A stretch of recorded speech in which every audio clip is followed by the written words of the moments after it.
Hola a todos, bienvenidos a la clase de árboles.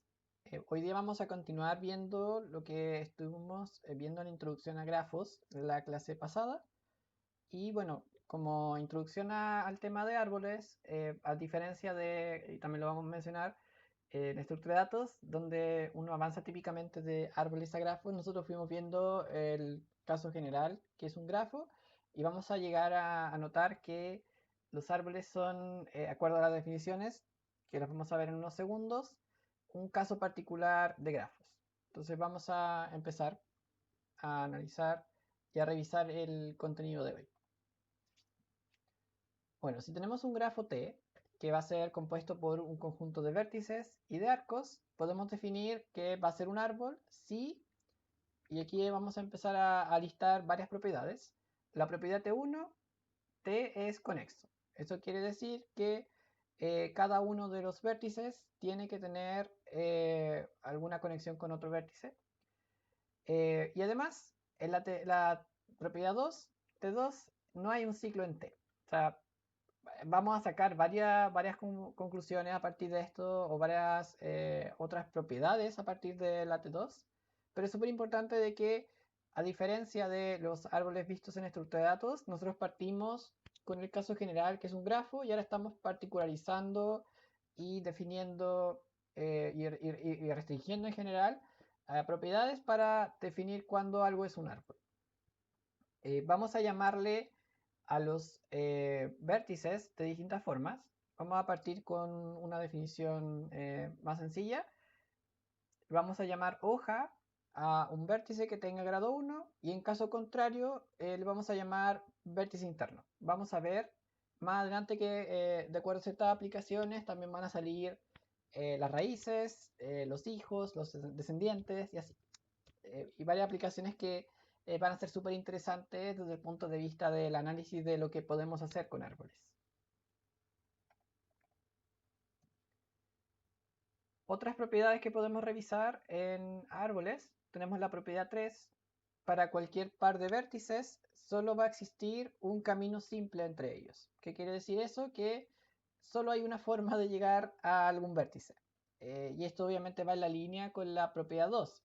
Si tuviéramos ciclos, estaríamos diciendo de que hay al menos más de una forma de llegar a un vértice, cualquiera en el árbol. Pero como tenemos esta restricción de que no pueden haber ciclos, para cualquier par de vértices solo va a haber un camino simple entre ellos. En la propiedad 4, eh, también en la línea con las definiciones que estuvimos viendo anteriormente, si agregamos un arco a T, vamos a formar un ciclo. Vamos a tener una forma de llegar a un vértice por más de un lado. Y bueno, podemos ver que la definición de árboles que estamos planteando aquí es súper restrictiva. Tiene que cumplir todas estas condiciones y están relacionadas unas con otras. Tenemos más propiedades.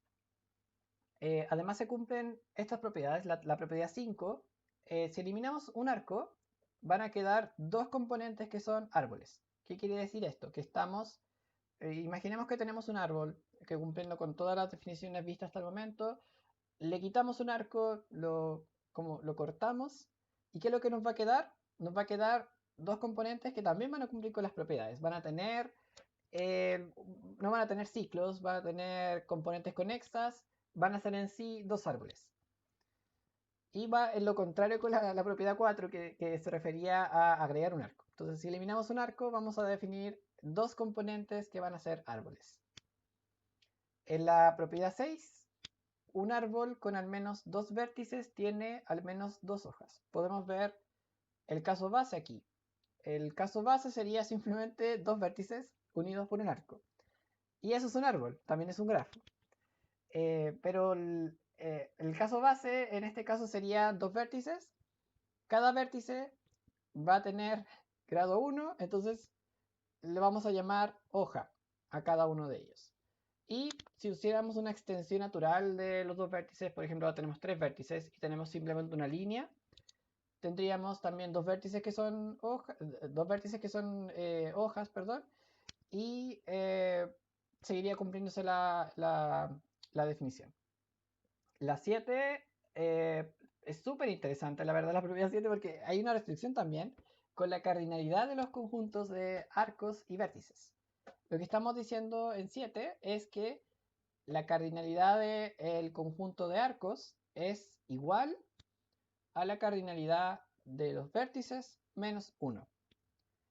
Y esto puede tener sentido en el fondo por todas las restricciones que estuvimos viendo a partir de árboles. O sea, tiene que ser conexo, no tienen que haber ciclos, no hay posibilidad de ciclos tampoco.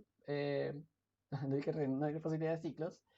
Y por esa razón se cumple aquí inequívocamente la condición de la relación entre la cardinalidad del conjunto de arcos y la cardinalidad del conjunto de vértices. Vamos a considerar ahora aplicaciones de árboles y aquí vamos a hablar de vértices especiales. Hasta el momento solamente nos habíamos referido a dos tipos, que serían las hojas y los vértices internos. Ahora vamos a asignar jerarquía. Con la jerarquía podemos darle nombre ahora a los nodos o vértices.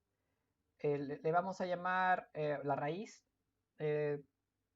a un vértice que es el que tiene la mayor jerarquía de todos. Eh, y bueno, después vamos a ir haciendo un análisis por niveles. También vamos a hablar de esto porque hay jerarquía. Entonces tenemos el nivel superior, que sería el nivel 0, que está en la raíz. En el nivel 1 estarían todos sus vecinos. En el nivel 2 estarían todos los vecinos de los vértices del nivel 1 y así sucesivamente. Tenemos un concepto también de llamar a un árbol M-ario o de grado M. Y típicamente aquí es cuando tenemos un árbol que no se cumple una regularidad en cuanto a la cantidad de vecinos que tiene cada vértice, excepto la raíz. Por ejemplo, partimos por una raíz, la raíz tiene M vecinos, luego cada vecino del nivel siguiente tiene otros M vecinos, y así sucesivamente, y vamos a ir llegando al nivel inferior. Y con esto en realidad surge el concepto de altura. Aquí podemos distinguir varios niveles y vamos a poder establecer la altura del árbol. Si partimos contando de la raíz hacia abajo, como vimos que el nivel 0 es la raíz, el nivel n sería los hijos, de los hijos serían las hojas en realidad. Y el nivel lo podemos definir como el máximo la altura la vamos a definir como el máximo nivel K, donde K va a ser un nivel no vacío, o sea, que tenga algún vértice disponible. Vamos a hablar también de descendientes o ancestros.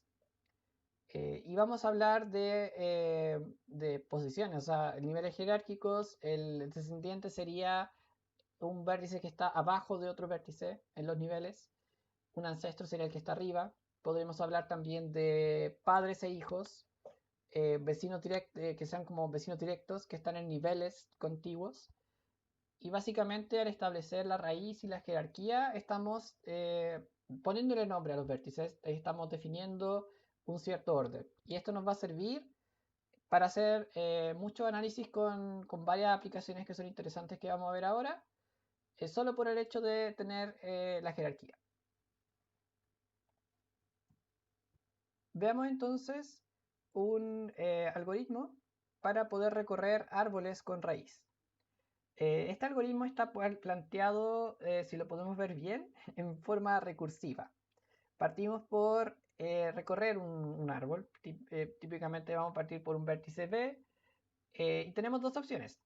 En la línea 3 tenemos la opción de que B sea una hoja. Si B es una hoja, la visitamos. Si no es una hoja, tenemos el caso del else, en donde vamos a visitar en preorden, que sería no realizar el paso o sea, no visitar al mismo tiempo post-orden. Y por cada hijo de x en b, vamos a llamar a la función recorrer nuevamente. Entonces tenemos la opción de ir visitando vértices en preorden, o en el caso de que no hayan hijos que visitar, podemos visitar en post-orden. Así nos vamos a ir asegurando de ir visitando los vértices. Aquí puede ser desde la raíz hacia los hijos, o viendo el hijo izquierdo, hijo derecho, raíz. Y finalmente así terminamos de recorrer y visitar a los árboles. Algunos teoremas interesantes para ver en el tema de árboles, y tiene que ver con lo mismo que estábamos comentando recién, es el número máximo de hijos. Si el número máximo de hijos de un vértice de un árbol con raíz D y su altura h, tenemos estas condiciones, entonces el árbol va a tener a lo más d elevado a h hojas. Y aquí podríamos ver el corolario que viene más adelante, pero analizar un caso completo en donde tengo una raíz que tiene d hijos, luego cada hijo tiene otros d hijos, y esto se repite por h alturas o h niveles. Vamos a encontrar una propiedad interesante que se cumple con los logaritmos, en donde yo voy a poder determinar la altura de mi árbol sabiendo la altura y el máximo de hijos que va a tener la raíz. El caso completo sería que todos, que sería un árbol diario en este caso, que todos los hijos tuvieran exactamente la misma cantidad de árboles, de árboles, perdón, de vértices, y en ese caso podría calcular una altura un poco más exactamente. El corolario se desprende a partir del teorema, y lo que tenemos que decir aquí es que si un árbol en el cual cada nodo tiene a lo más de hijos, y esa es la palabra parte clave, a lo más de hijos, y tiene R hojas con una altura h, la altura h la vamos a poder acotar al menos por la magnitud logaritmo en base de r. Es decir, traduciendo todo eso a una expresión, la altura h va a ser mayor o igual a el techo del logaritmo en base de r. El caso completo, que sería un árbol donde todos sus hijos tienen exactamente la misma cantidad de vértices y así hasta llegar a nivel inferior, sería determinar exactamente que la altura del árbol sería el logaritmo en base de r. En algunas aplicaciones, no sé si probablemente lo han visto en estructura de datos, pero por ejemplo, tomemos un caso sencillo, los árboles binarios. Los árboles binarios simplemente son, tengo una raíz, la raíz tiene dos hijos, los hijos tienen dos hijos, y los hijos así tienen dos hijos. En el caso completo, yo podría determinar la altura del árbol usando el logaritmo en base 2. Pero esto obviamente se puede replicar y puede ser extrapolable a no solo árboles binarios, sino que árboles que tengan tres hijos cada vértice, y así sucesivamente hasta llegar a las hojas. Veamos una aplicación interesante para ver en árboles, y aquí es súper importante el tema de la representación. ¿Cómo estamos considerando para un problema la representación en forma de árbol?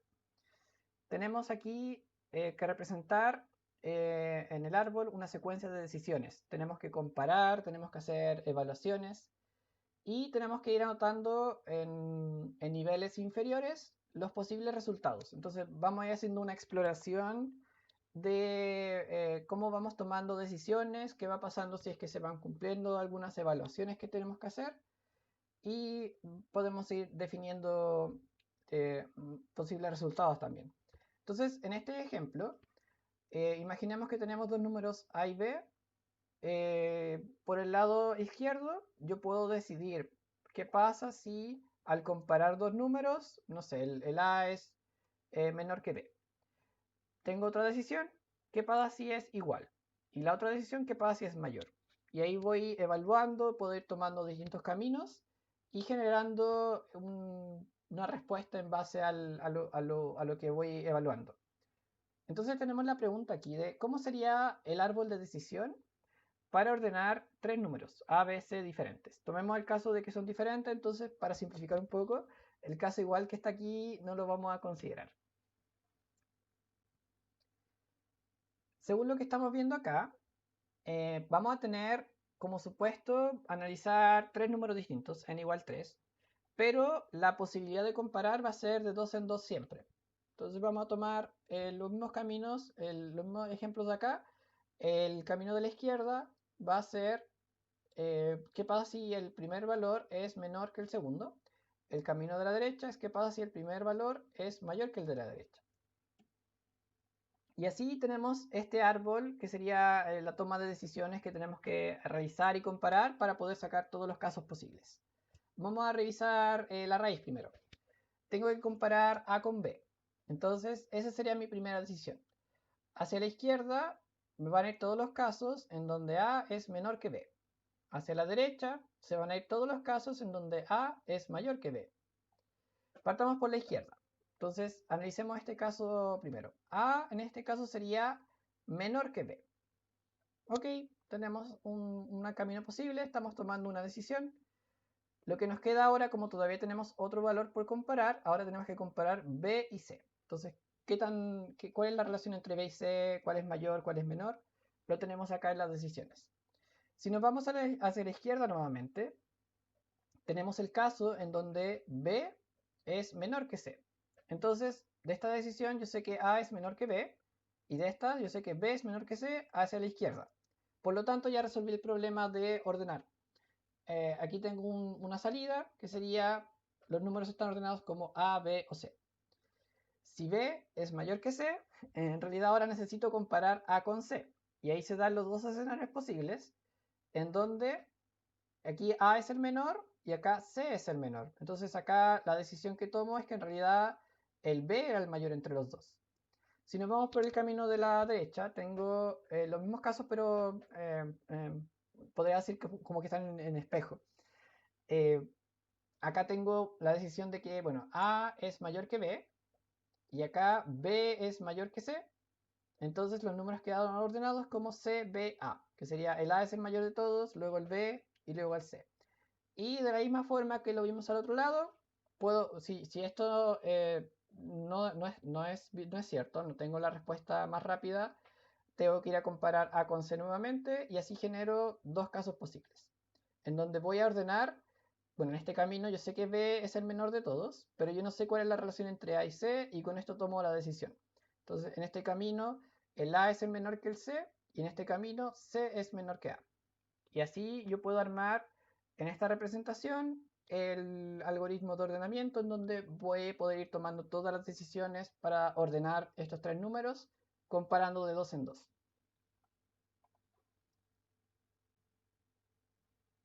Otra aplicación que es súper interesante también desde el punto de vista cómo evaluar expresiones matemáticas para poder generar código, es cómo yo puedo, a partir de una expresión aritmética que está planteada acá, representarla en forma de árbol. Entonces tenemos esta expresión que sería a dividido en x más b por i menos c multiplicado por menos u más b. Y podemos ver que una representación posible de este árbol sería, de esta expresión matemática sería este árbol, que sería en las hojas tengo los operandos, los operadores aparecen como en niveles superiores a un operando, y en realidad lo que me tengo que preguntar aquí es cuál es la cantidad menor de registros que yo necesito para evaluar una expresión aritmética. Imaginemos que tenemos un computador, tiene un número limitado de recursos, entonces obviamente yo necesito operar y determinar una expresión aritmética y obviamente tengo que ocupar la menor cantidad de registros posibles. Y tengo problemas de ese estilo. Entonces, un concepto que son los números de SETI nos permiten determinar, y el número de SETI de hecho se define como la mínima cantidad de registros necesarios para poder evaluar una expresión aritmética. Obviamente el caso peor es, tengo 10 expresiones, voy a ocupar 10 registros, pero esa no es la idea. La idea siempre es tratar de optimizar, determinar la cantidad mínima de registros que yo necesito para evaluar una expresión aritmética. Y para poder determinar este número de SETI, que sería la mínima cantidad de registros necesaria, tengo que seguir unas reglas a partir de la representación de árbol que estamos viendo en esta diapositiva. Entonces, el cálculo siempre se considera desde las hojas hasta la raíz. En las hojas, yo tengo que asumir que necesito un registro, obviamente, para asignar el número. Y para los subárboles, aquí voy a ir aumentando niveles, voy considerando las raíces, perdón, las hojas con la raíz que tienen inmediatamente arriba, que sería un recorrido post-orden, si mal no me equivoco. Raíz izquierda, derecha, hijo izquierdo, hijo derecho, raíz. Voy a ir considerando una regla. Si ambos subárboles, que son los niveles inferiores, tienen la misma cantidad de registros, necesito, por ejemplo, los dos necesito 1, en el nivel superior yo voy a requerir n más 1 registros. Ese sería el número de SETI para ese caso. Si en cambio, en cada uno de los subárboles que estoy analizando, necesito una cantidad de registros distinta, entonces el número de SETI de ese nodo va a ser el mayor entre los dos. Y podemos decir que en el ejemplo anterior el número de SETI es 3. Y ahora vamos a mostrar por qué efectivamente es 3. Y uno ve así, tengo un montón de operaciones, operandos, y uno dice, solo necesito 3 registros para calcular eso. Lo vamos a ver ahora. Vamos a revisarlo. Ok, sigamos la regla entonces de los números de SETI. Lo que tenemos que hacer es partir con la asignación de los números de SETI en las hojas. Para cada hoja vamos a asignar el número 1. Entonces necesitamos un registro en cada parte, aquí, en cada hoja. Así ponemos número 1, todas las hojas. Ok, entonces para hacer el análisis y llegar hacia arriba, hacia el número más de cuántos números de SETI necesitamos, cuántos registros en realidad, lo que tenemos que hacer es ir analizando los niveles inferiores e ir subiendo para determinar el número de SETI correcto. Partamos por acá, que es el nivel más inferior en el árbol. Entonces, por un lado, en este subárbol tengo un registro en el U, un registro en el B.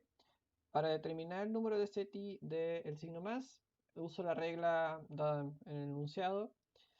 Si los dos números son iguales, entonces acá debo asignar uno más que ese número. Así que voy a poner un número 2. Para la multiplicación por menos 1, vamos a asumir en realidad que necesitamos solo un registro para hacer la multiplicación, así que aquí mantenemos el 2.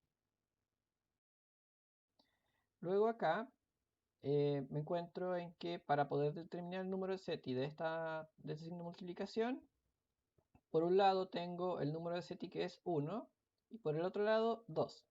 Cuando los números son distintos, lo que yo tengo que hacer es quedarme con el máximo. Entonces acá en esta multiplicación le voy a poner un 2.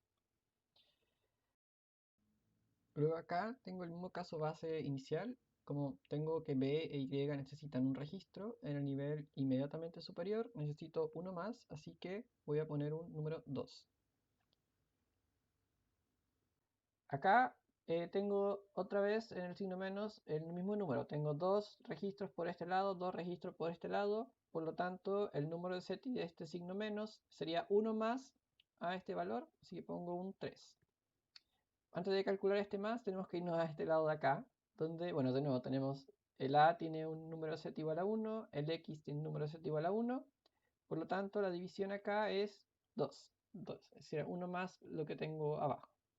Y luego acá tengo dos números distintos en el nivel inferior, por lo tanto, según la regla del número de SETI, el número que yo debo poner aquí en el signo más es el máximo entre los dos. Por lo tanto, aquí voy a poner un número 3.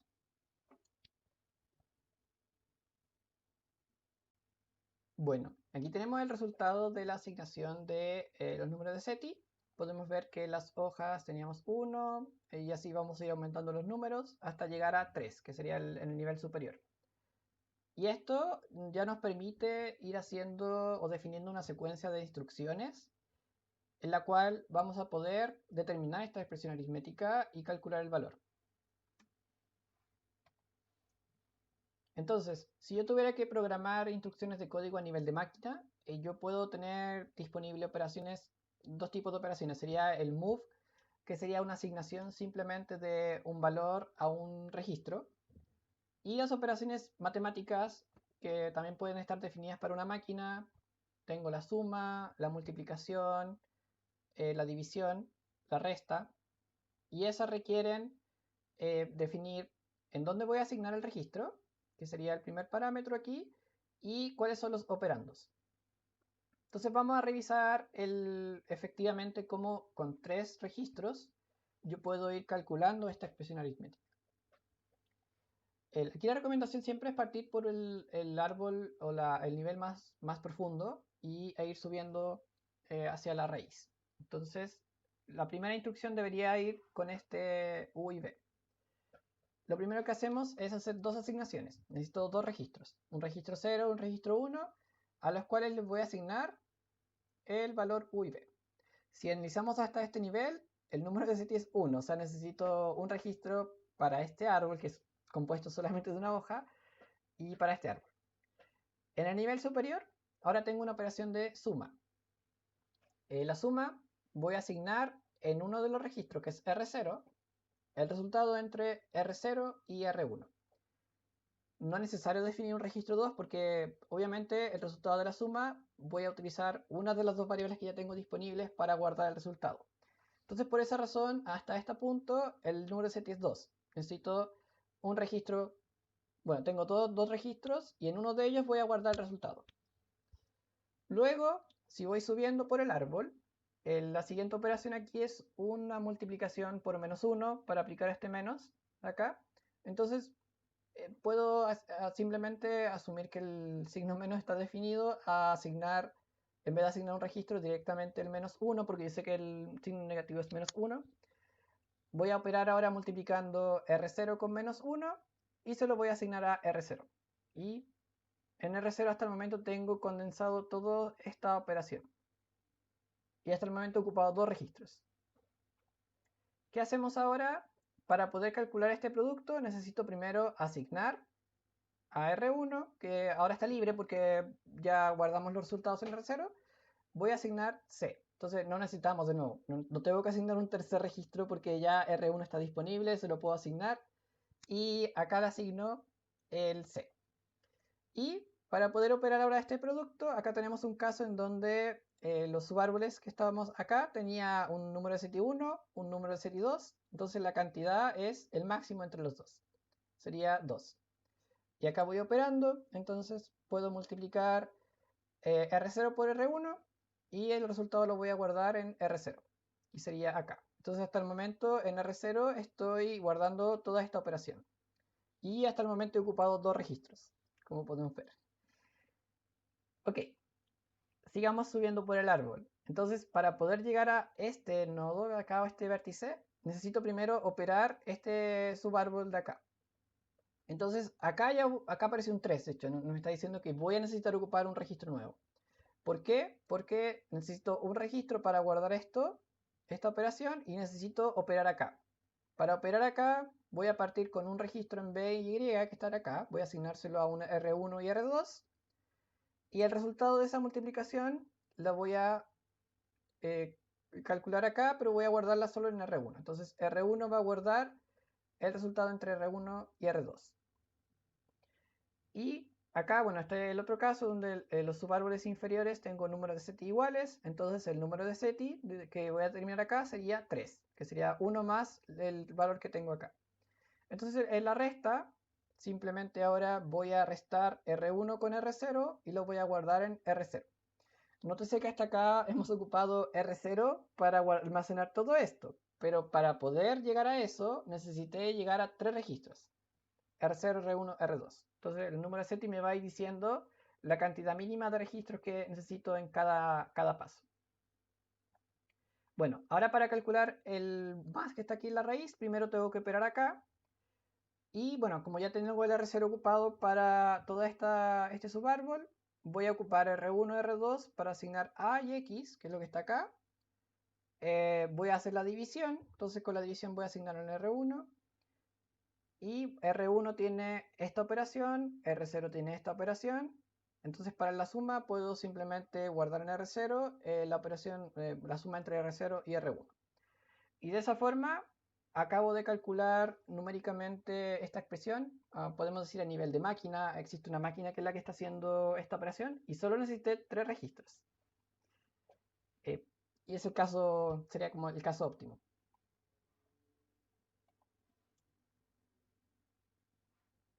Vamos a cambiar un poco de tema ahora y vamos a hablar de algunos algoritmos de búsqueda en grafos. Entonces, vamos a volver al término, vamos a hablar de grafos y vamos a hablar de qué podemos hacer para buscar en un grafo.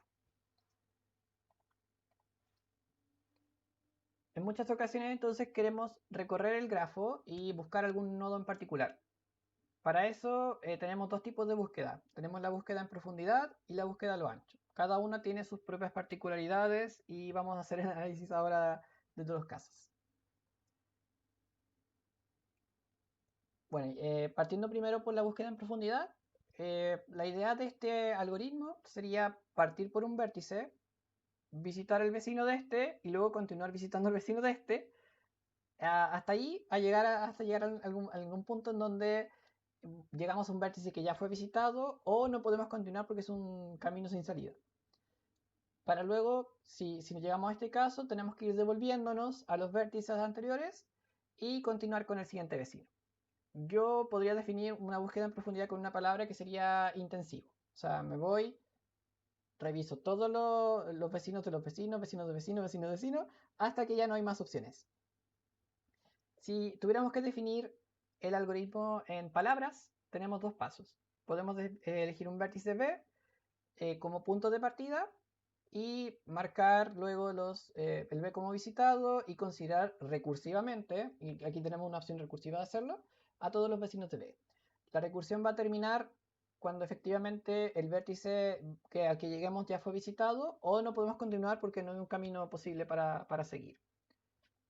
Vamos a ver aquí en el algoritmo, en el pseudocódigo, una versión recursiva de la búsqueda en profundidad.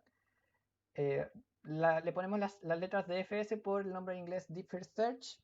Entonces partimos por este X, que puede ser un input. De hecho, necesito partir por un vértice. Y lo que tengo que preguntarme es si este vértice no ha sido visitado. Entonces lo marco como visitado. Y mientras hay algún y que no ha sido visitado y que sea vecino o sea adyacente a X, voy a llamar nuevamente a mi función búsqueda en profundidad. De hecho, es súper simple explicarlo en modo recursivo porque es visitar a todos los vecinos hasta que en algún momento esta condición va a ser falsa y va a terminar el algoritmo y voy a haber visitado a todos. También tenemos una versión que no es recursiva, que es la versión, podríamos decir, con apoyo de una estructura. Aquí tengo también el mismo concepto del Deep First Search con DFS. Parto por un vértice X, pero aquí voy a necesitar el apoyo de un stack o una pila de vértices. Y es súper importante definirlo como pila o stack de vértices. Tengo dos operaciones en la pila. Probablemente en estructura de datos hayan visto operaciones de pilas. Yo tengo el push y el pop, que sería apilar o sacar un valor. Y bueno, las pilas siguen en la notación LIFO. El primero que entra, no, last in, first out. El último que entra es el primero que sale. Entonces, aquí tenemos dos conceptos. Tenemos marcar X como considerados y luego visitados. Si marcamos algo como considerado, lo metemos al stack. Y luego lo que nos tenemos que preguntar es que mientras el stack no esté vacío, yo voy a ir desapilando, voy a ir sacando valores de mi stack y preguntándome si ese valor no ha sido visitado. Si no ha sido visitado, lo visito. Y luego, para todo, mientras exista algún i que no haya sido considerado adyacente a x, lo considero y al considerar tengo que meterlo al stack. Y eso se va a repetir hasta que eventualmente el s, que será el stack, va a quedar vacío. Porque voy a haber visitado todo. Y voy a haber visitado todos los vecinos de los vecinos. Entonces aquí con el apoyo de una estructura que sería el stack, yo puedo hacer la búsqueda en profundidad de una forma no recursiva. Obviamente la versión recursiva es mucho más sencilla de implementar y de explicar también. Vamos a ver ahora un ejemplo. Entonces tenemos este grafo que tiene varias, no sé, es bien irregular, podríamos decir, que no todos los vértices tienen la misma cardinalidad. Y vamos a elegir arbitrariamente empezar por el inicio que está acá. Un resultado posible de búsqueda en profundidad probablemente no es el único porque uno puede decidir en qué orden revisar, es este.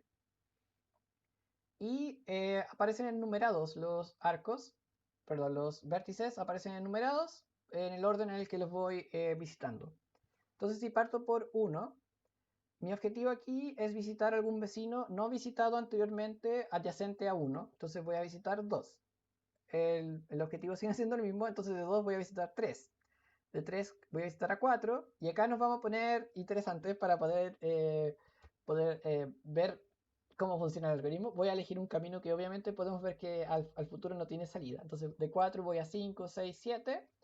En 7 ya tengo un camino sin salida, porque 6 ya fue visitado antes y 7 no tiene otra opción.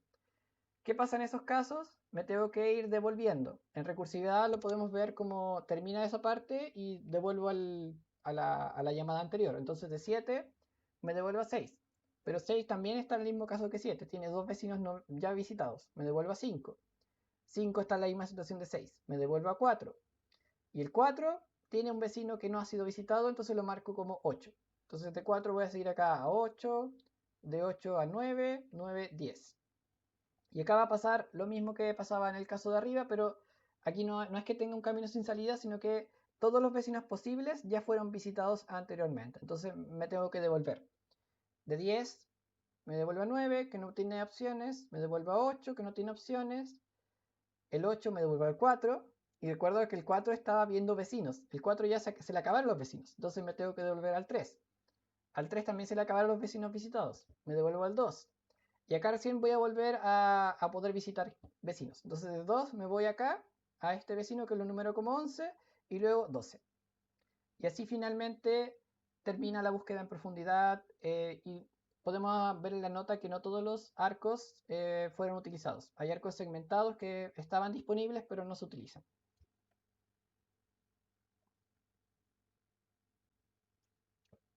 En cambio, tenemos ahora la búsqueda a lo ancho. En la búsqueda a lo ancho, yo también tengo una palabra para eso, sería extensivo. Aquí no importa llegar al nivel máximo posible muy rápido. Importa para el nivel en el que estoy yo o el lugar en donde estoy yo, quiero revisar todo lo que hay para recién pasar al siguiente nivel o al siguiente lugar para explorar. Entonces, si tuviéramos que definirlo de nuevo en palabras, una búsqueda a lo ancho, tenemos que partir acá, bueno, iniciando desde un vértice cualquiera, y lo importante es que vamos a visitar todos los vecinos de ese vértice, todos. No es que en la búsqueda de profundidad visitábamos solo uno, acá visitamos todos al mismo tiempo. Por eso somos extensivos con el lugar donde estamos ahora. Y una vez recorrido todos los vecinos de estos, recién pasamos a recorrer los vecinos de los vecinos. Y esa es la gran diferencia en la búsqueda a lo ancho versus la búsqueda en profundidad. Entonces, los pasos son elegir un vértice B como punto de partida, y luego marco B como visitado, luego visitar a todos sus vecinos no visitados y recién cuando se acaben los vecinos no visitados, visitar a los vecinos de estos. Vamos a ver que hay una forma de definirlo en un algoritmo ahora, que sería la búsqueda a lo ancho, o BFS por su nombre en inglés, Breadth First Search. Y aquí también tenemos el apoyo de una estructura para guardar información, que es una cola. La cola, aquí es la diferencia con la pila, la cola es FIFO, sería first in, first out. El primer elemento que entra es el primero que sale. Entonces también es, eh, con el apoyo de la estructura de datos que estamos usando, es que podemos hacer un algoritmo que de hecho es súper similar al que vimos recién con la búsqueda en profundidad. La diferencia es con qué elementos seguimos revisando a medida que vamos desencolando. Entonces partimos por un X, lo encolamos y luego nos tenemos que ir preguntando, mientras la cola Q no esté vacía, vamos desencolando. Si este elemento no se ha visitado, lo marcamos como visitado. Y si existe un elemento Y no visitado que sea adyacente, lo encolamos. Entonces, el objetivo de encolar es que acá todos los elementos que se vayan encolando van a ir siendo revisados en ese orden. Voy a ir visitando el vértice, luego todos sus vecinos en el orden en el que se encolé, y recién cuando haya visitado a todos los vecinos, voy a poder revisar los vecinos de los vecinos. Y por eso vamos, la clave aquí está en la cola y en el orden en el que van entrando y saliendo los elementos. Bueno, entonces vamos a terminar viendo el mismo ejemplo que ya teníamos antes con el mismo grafo y vamos a partir por el mismo inicio. para poder ir comparando cuál es la diferencia ahora en la búsqueda de lo ancho. Entonces también tenemos el resultado, que sería cuál sería el orden en el que vamos a ir visitando los grafos, los vértices, perdón, en este caso. Partimos por uno entonces, y aquí el objetivo, a diferencia de la búsqueda en profundidad, no es avanzar lo máximo posible, sino que es visitar todos los vecinos de uno. Entonces aquí los voy a visitar y los voy a ir marcando. Entonces de uno voy a marcar 2, 3, 4, 5. No hay un orden específico para considerarlo. Lo único importante es que todos los vecinos tienen que haberse visitado. Entonces ya cumplí mi objetivo, todos los vecinos de uno fueron visitados y como usamos una estructura de datos cola en este caso, el siguiente que va a determinar con quién sigo es por el orden numérico. Entonces el primero que entró a la cola va a ser el que va a salir para poder avanzar con la búsqueda en profundidad. Entonces, de todos estos, voy a continuar ahora con el vértice 2. Y voy a hacer nuevamente lo mismo. Voy a visitar todos los vecinos que no hayan sido visitados anteriormente. Entonces, el 5 ya fue visitado, así que no lo cuento. El 2 va a visitar al 6, 7 y 8. Entonces ya cumplí mi tarea de que el primer vecino de 1, que es 2, acaba de visitar a todos sus vecinos. Ahora, aquí uno podría sentirse tentado a avanzar de aquí del 2 a alguno de los vecinos de 2, pero esto es una búsqueda a lo ancho, así que hay que tener cuidado con esta parte. No podemos seguir avanzando con los vecinos de 2 hasta que todos los vecinos de 1 hayan visitado a sus vecinos. Así que acá nos devolvemos y descubrimos que, bueno, 3 no tiene más opciones, 4 no tiene más opciones, pero 5 todavía tiene un vecino. Entonces 5 va a visitar a 9. Y ahí es cuando nos devolvemos nuevamente y todos los vecinos de 1 ya han visitado a sus vecinos. Entonces ahí recién vamos a avanzar con los vecinos de los vecinos. Y el siguiente en este caso sería 6, que sería por el orden en el que entraron. 6 ya no tiene vecinos para visitar, así que vamos a 7, tampoco tiene vecinos para visitar, y llegamos a 8. Y acá vamos a encontrar un caso súper parecido a la búsqueda en profundidad, donde no hay más opciones. Vamos a hacer aquí es equivalente a la búsqueda en profundidad. Así que 8 va a visitar a 10, 10 visita a 11 y 11 a 12. Y ahí es cuando terminamos el algoritmo.